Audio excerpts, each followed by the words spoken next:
What is going on, you guys? Alex Chasen back here with a brand new video. Hopefully having a great day, afternoon, or night, wherever you guys are in this world. And are the Houston Rockets going to regret all the money they've given out in free agency thus far? Are they going to regret it? Are they going to look back in 2, 3, 4 years and be like, what do we do? Or even halfway through the season, are they going to be scratching their head like, why did we give out that much money? But before I dive completely into today's topic, I want to say thank you very much for all the likes, comments, views, new subscribers from yesterday's Lakers video. I really appreciate it. It means a lot to me. Let's keep it up. And I just do this for fun. I do this to better my career. I want to be an NBA journalist and reporter and play-by-play commentator. I do it for that, and I love every second of it. I love the NBA, so thank you guys very much. I really appreciate it. Now let's officially jump right into the video. Starting off with the first guy who got a monster contract from the Houston Rockets, Fred VanVleet, of course.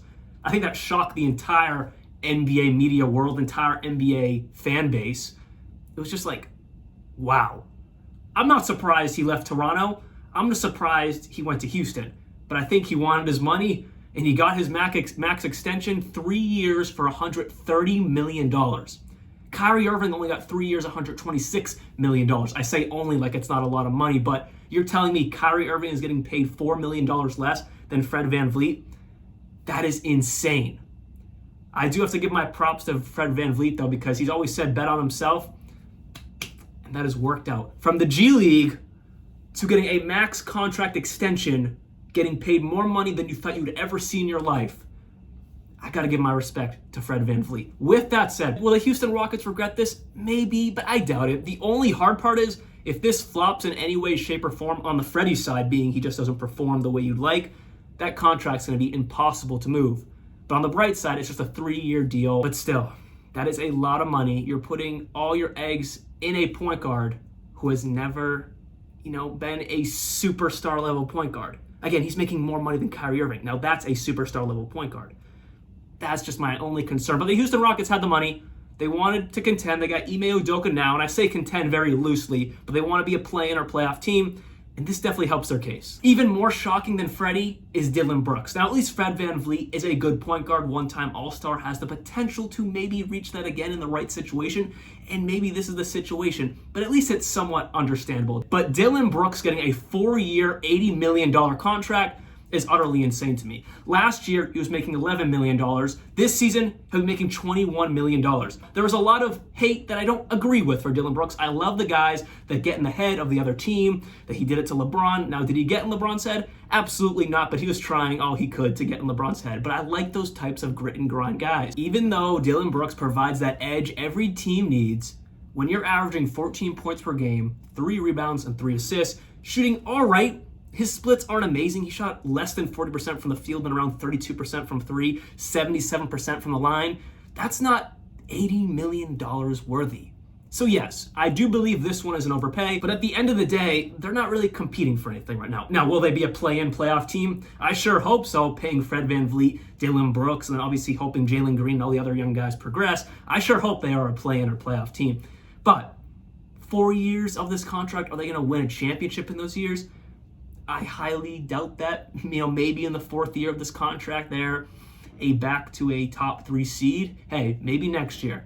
But the Houston Rockets had a lot of money to spend, and they spent it. And then finally, Jacques Landau getting a 4-year, $32 million contract. That might be the worst one.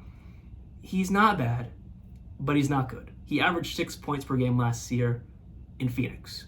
And just to put it into perspective, I was just curious, is this an overpay? What are some contracts around him? Well, Georges Niang making $26 million over 3 years. That's around $32 million if he goes to another 4th year like Landau's contract. I think Niang is way better than Jacques Landau. Some other guys, you have Javon Carter making only $20 million over 3 years. I think he's way better than Jacques Landau. You got Trey Lyles making $16 million over 2 years. If you do the math, that would equal around $32 million over 4 years because it's an $8 million deal basically per year. Yeah, he's way better than Jacques Landau. So my point being, I think that's a pretty bad overpay for Jacques Landau, who hasn't really proved to be anything in the NBA. You have Tari Eason, Jabari Smith Jr., you just drafted Cam Whitmore. Those are your forwards. And then at center, you have Alperen Sengun. You still have Boban. I mean, I guess you can play him over Boban, but I still don't really understand it. Now let's look at what their starting lineup could possibly be going into this year. At point guard is, of course, Fred VanVleet. At shooting guard is Jalen Green. At small forward, could be Amen Thompson, depending if you want to start him right away, or it could be Dillon Brooks, or it could even be Kevin Porter Jr. if you really just want to throw him at the 3 and see what he can do there. But any of those 3 guys, I would probably say Dillon Brooks to start. And then I'm sure not too long after that, Amen Thompson will earn his right to be in the starting lineup. And then at power forward, Jabari Smith Jr., of course. And then at center, Alperen Sengun. That is a very capable starting 5 to be a play-in, maybe playoff team. But it's going to come down to, can Fred VanVleet get back to his all-star level? Can Jalen Green ascend to an all-star level? And at small forward, can Amen Thompson have a good rookie campaign? I don't expect superstar level, but can he be a useful piece in that starting lineup? Or if it's Dillon Brooks or KPJ, can they be efficient? Can they be useful? And then at power forward, Jabari Smith Jr., he was getting torched on last year for having a very underwhelming rookie year. People thought he was going to be the first overall pick. No, he wasn't. He fell to 3. People thought he was going to be a star coming into the league. People expected a lot more from Jabari Smith. Can he take that step up this year? I don't expect him to be an all-star. No way, not yet. But can he take a step up and be some type of force on the court? And then Alperen Sengun, arguably the best player on the team last year, most overall efficient player on the team for sure last year.